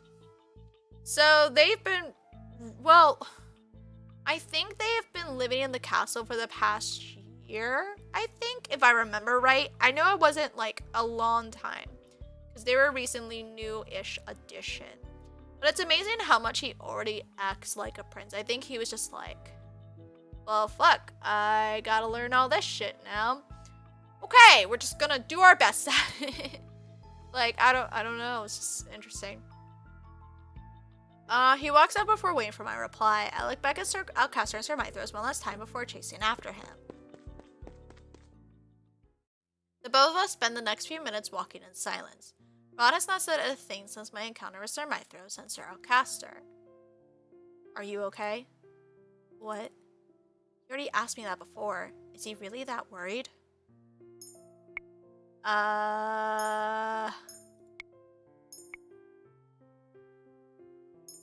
I am fine. I am surprised by the look on Rod's face at my response. His expression is soft, so unlike his usual scowl. Rod here is pretty worried about you, princess. Shut the fuck up. Rod glares at Seppi, his cheeks tinged pink. Oh! How dare you be cute? You're not... I'm still kind of annoyed with you. You're not allowed to be this cute. Zebby chuckles. Sorry, Rod. Your thoughts ring so loudly in your mind that I can't help but say them out loud. Oh. This is not the first time Zebby has told me about what Rod is thinking. Rod reaches out and pinches Zebby's face, his scowl returning. Ow, I'm sorry, okay? But next time try not to think too loudly. You said that Emmeline was waiting for me. I did not expect her to be up so early. Where is she? I lied. What? You lied to help me out of that situation? Why are you helping me? Because while you're here, you are my responsibility. I may loathe the role, but I will still uphold it. Besides, you don't need a reason to help someone in need. Help someone in need. I remember Parfait and Delora telling me before that being good often involves helping others who are in need. Now that I've helped you, I'll be taking my leave now. I have fencing lessons to attend. Rod starts to walk off, but then stops and turns back to me. Don't get yourself into more trouble. I won't be there all the time to save you. I glare at him and cross my arms. I am not some damsel in distress, Your Highness. I do not need your help. Rod snorts before turning away from me and walking away. Later that day, I watch Emmeline finish her etiquette lessons. I could tell that the teacher's impressed with her progress. Emmeline is able to correctly name all the glasses and cutlery. She is not a slow learner. I had come here earlier in the day to better teach Emmeline about the proper dining etiquette. It turns out that my lesson was valuable. You have shown great improvement, Your Highness. I am glad that you have been diligent with your studies. No doubt you'll be ready for the ball soon. Emmeline smiles, her cheeks turning pink. Thank you. I wouldn't have done it without the help of a friend. Oh, she sees us as a friend. Emmeline glances at me briefly and smiles gently. Really owe her a lot. That is wonderful. I am so glad you have such a dedicated friend, Your Highness. Friend? Is that really what I am to her? But princesses do not have maids as friends. Royal does not mingle with commoners, especially not with servants. Mother told me that before. Emmeline does not treat me as a maid, but she cannot possibly think of me as a friend. After the teacher gives Emmeline several books to study for their next lesson, she ends the lesson and excuses herself. Emmeline approaches me and grasps my hands. Thank you so much, Nom-Nom. I wouldn't have passed without your help. All I did was repeat the things your teacher taught you. But you're different. I raised an eyebrow at her. Different? I tend to get nervous in my lessons. My teachers are strict and intimidating. I cave beneath the pressure. But with you, well, I feel more comfortable around you. It's probably because we're almost the same age and your lessons feel more casual. So thank you. I'm very grateful to you. She looks down at the ground shyly. Hope it's alright that we're friends. I furrow my eyebrows at her. Why would you even want to be friends with a maid? You're supposed to be making friends with the nobles, not the servants. Emmeline frowns, and I can feel her deflate. She walks toward the window and sighs. Tried. They may not say anything, but I can feel them silently judging me. I wasn't born a princess, and I feel that they judge everything that I do. They think that I smile too much, that I'm not regal enough. I feel them too clumsy or too cheerful. Well, Emmeline definitely does not act like a noble. I cannot say I blame the nobles for being skeptical of her. Being with them suffocates me. I do my best to act like a princess, but the way they all look at me is as if they're waiting for me to make a mistake. Then they'll all have an excuse to jeer at me.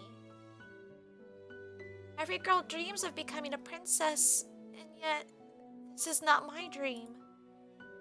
I really just miss being a normal girl. I miss freedom. I look at her thoughtfully. I think I can understand what Emmeline is feeling. Just like me, she was thrown into a world she was not ready to be a part of. Right now, we have no choice but to fit in. She never wanted my title in the first place, yet I accused her of stealing it. Have you told your mother how you feel? Emmeline shakes her. Wait, that was in italics, as if it was her thoughts, not spoken aloud. I think this game gets a little confused because I noticed that sometimes too where she's like, it looks like she's just like thinking it, but then someone responds to it as if she had said it out loud. And it's not like, oh, stop reading my thoughts. So I think they make the mistake now again of like italicizing what's actually being spoken and then not italicizing when it should be. I think mainly they italicize when they shouldn't. I haven't seen the opposite problem as far as I know. Well, actually, I think I did notice it earlier. I vaguely remember now. I don't remember. It was like, it's at a different scene. But anyway, at least in this playthrough, I don't think I really noticed anything in Karma's route. But here it's kind of a little more prominent. Emmeline shakes her head. No, not the king either. I don't want them to think that I'm ungrateful. That's why I'm trying my best to become accustomed to all of this. I cross my arms. But you are not happy. Not. Everyone just assumes that I'm happy because I smile a lot. Oh, don't make me cry. See, I just want to romance her. Rod's okay, but like, Emma Lane. I like her better. She barely opens up to anyone, and she opened up to me. Because you're her friend! Shut up! We could have been lovers, but we're being friend-zoned. Had I been given the choice before I was cursed, I would never have listened to her. You should tell them how you feel rather than just keeping it to yourself. Otherwise, the stress will continue to accumulate on your shoulders. I wish I could be more honest with them. I really do. I envy you for being able to speak your mind. She envies me. Emmeline takes a deep breath and sighs. The frown fades with a sigh and is quickly replaced by a fragile smile. Sorry for ranting to you like that. I must have bored you with my story. I used to get so annoyed with her. And now that I have seen the side of her, I suppose she is not as terrible as I had first thought. Oh, I remember that Mother wanted to see me after my lessons today. Allow me to escort you to the Queen, then. Thank you. Oh, okay. New chapter? No, just... okay. Oh, like time skip kind of thing. Okay.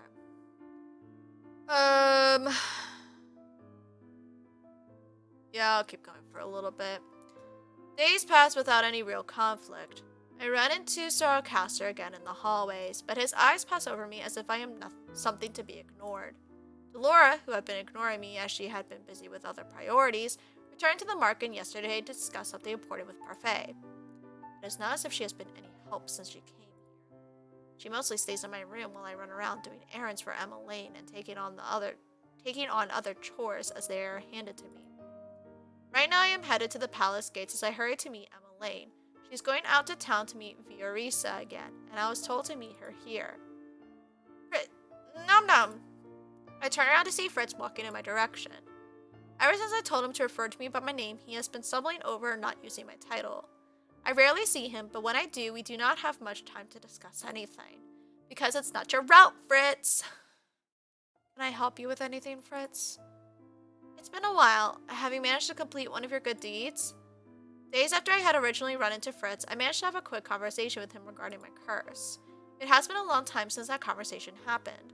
Recently, I have barely seen Fritz. I hear rumors that he has been reassigned somewhere outside the palace. I show him my pendant and point at the piece of the second glass slipper. I managed to get one several days ago. Nom-Nom, that's wonderful! I knew that you could get one. Only 2 more and then I can break this curse. Ah, Fritz, Miss Nom-Nom, I did not think that the two of you were acquainted. We both turn our heads at the same time when Mythra suddenly appears from around the corner, the usual smile on his lips. Damn, he stares at me like directly though, and my heart just... Sir Mythros. Fritz, I believe Zoroaster is looking for you. Right, sorry. No, I'm not. Wow, so he just immediately is just like, Fritz? Sorry, Nom-Nom. I must take my leave now. Of course.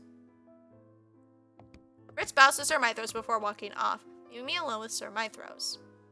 Mythros doesn't does not say anything, but continues to smile at me.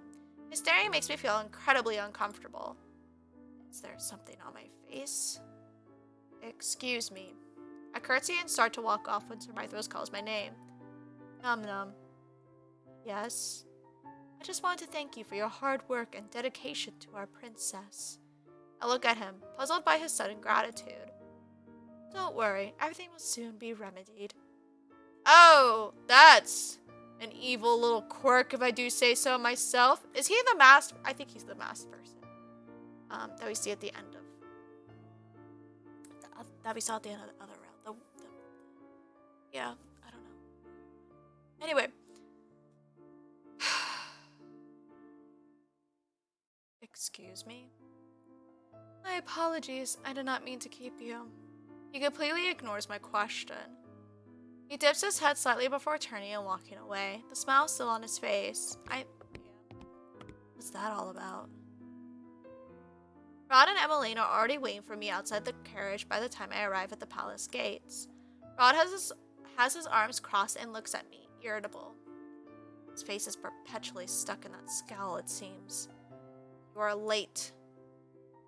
Apologies. I'm so grumpy, but you've been late many times before too, Rod. Huh? Yeah, Rod. Want to explain yourself? Rod just shrugs his shoulders as he turns and heads into the carriage. Emmeline sighs before looking at me. Shall we? Of course.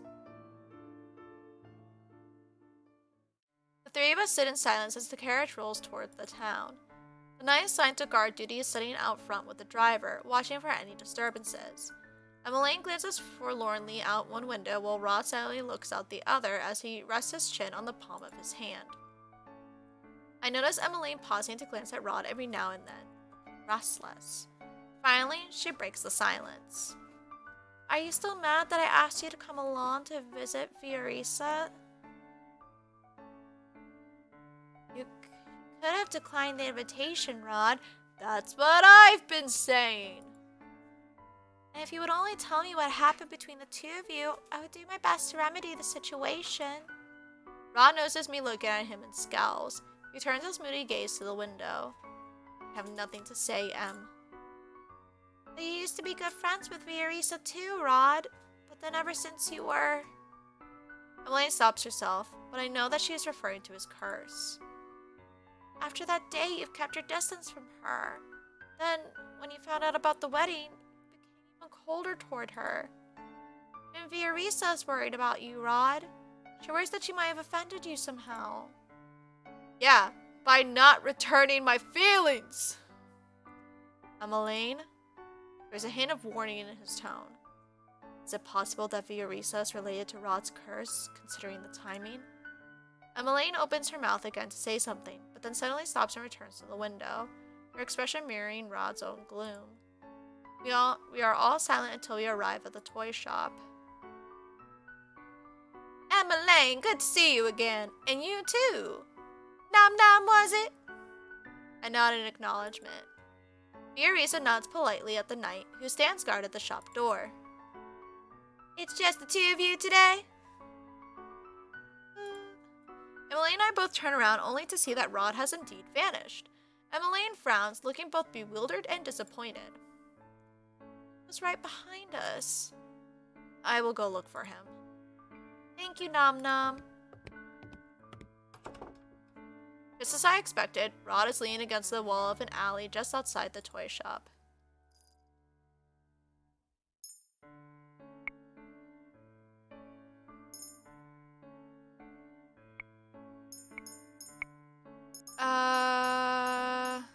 Stay with him. I can tell by Rod's stiff posture that anything I say to him will fall on deaf ears, so I move to stand next to him instead. I lean against the wall with him. What are you doing? Company? Rod raises an eyebrow at me. Since when have you even liked my company? Well, I'd rather be here than stay inside the toy shop and listen to Emmeline and Fiorisa talk. You're not here to try and get me to talk? Well, it's not as if you would answer any of my questions. I have tried forcing you to talk and know how ineffective it is. But I will be here if you do want to talk. Rod eyes me suspiciously. Since when did you start listening to others? Oh, hey, I picked the right choice. Ah, I'm getting smarter. I'm getting smarter. When you are the personal maid of someone who enjoys talking, you learn to listen. Emmeline has been happier these past few months. I hate to admit it, but it seems to be because of you. Are you actually praising me? Damn it! Ah! Ah! No! She caught me complimenting her. Fuck. Rod looks away, his cheeks tinted pink. Think whatever you like. I do not know why, but for some reason I am happy that Rod gave me a compliment. Princess Nom-Nom! Rod and I turn at the sound of the familiar voice. Waltz pauses in front of us with a bright smile. Hey, Waltz, I miss you! It's nice to see you again, Princess. Waltz, what are you doing here? Well, I was about to deliver a letter to the prince, but I guess that won't be necessary anymore. A letter? Is Lady Parfait asking for me? Not just you. She wants to see the princess as well. It has been a while since I was last at the Marken. Is something wrong? They need to discuss something important with the princess. Come to the Marken tonight. Wait, but we're already here, so why not now? Walt's eyes shift to our carriage. You are here with Princess Emmeline, yes? You can't make her wait too long. What they need to discuss with you is complicated and will take some time to explain. The toy shop door opens and Emmeline stands in the doorway as she says her goodbyes to Viorisa. Remember, tonight. These are Waltz's last words before he slips back into the crowd. Emmeline's visit with Viorisa was briefer than I thought it would be. Now, all of us are headed back to the palace. Rod has not uttered a... Excuse me. Gosh, I really had to burp. Rod has not uttered a word on our way back. I can tell that this is making Emmeline agitated, as she continues to keep glancing at Rod expectantly. Have something to say it. Emmeline stares at me. You obviously want to say something to Prince Rod. The only way to get your answers is to ask him directly. Rod does not turn around. It is as if he does not hear me. Emmeline clasps her hands and sighs. Well... I glance at Rod, who still persistently stares out the window. His eyes focus on nothing. He is pretending not to hear us. How immature. Rod... Viorisa was sad that you weren't there today. She was certain that you stayed outside to avoid seeing her. What is going on with you? I am not in the mood to answer your questions, Em. Emmeline grips the edges of her dress, her expression becoming more rigid. You've been keeping secrets from us ever since you were cursed. We don't even know why you were cursed or how to help you break it. Wait, the rest of the family doesn't know anything about the circumstances of Rod's curse? I had thought that he told them everything, but all they know is that he is cursed? We're a family. We're supposed to help each other through problems. Emmeline's hands are shaking as she gazes at her brother. The carriage stops, and as soon as the servant opens the door, Emmeline quickly steps out and rushes back toward the palace. Rod watches her go quietly, though his eyebrows are furrowed and he looks guilty. I silently shake my head at him before running after Emmeline. Like, you done fucked up, bro. You done fucked up. Emmeline stands in the hallway with her hands to her chest. She breathes slowly in and out, as if she is on the verge of tears. When she notices me behind her, she turns away and wipes her eyes with the back of her hand. Sorry for storming off like that. I was just very frustrated at Rod. I said something I shouldn't have said back there. If anyone finds out about this... They won't. Your secret is safe with me. Emmeline flashes me a grateful smile before looking at the sky. Em! A moment Rod is running down the hallway. The next he has stopped in front of us and is trying to catch his breath. I'm sorry. Sorry too, Rod. But right now I would like to be alone. Of course. Sorry, Nom-Nom, but could you leave me for now? She does not even wait for my answer before walking away, leaving me alone with Rod. You made her cry, Rod. I am fully aware of that. Why are you hiding your curse from your family? You wouldn't understand. I am doing this to protect them. protect them? Rod silently shakes his head. Wouldn't understand. Those are the last ominous words Rod speaks before rushing off, leaving me alone in the hall. What happened to him? I think I'm gonna call it there. This seems like a good spot to, like, end for the night.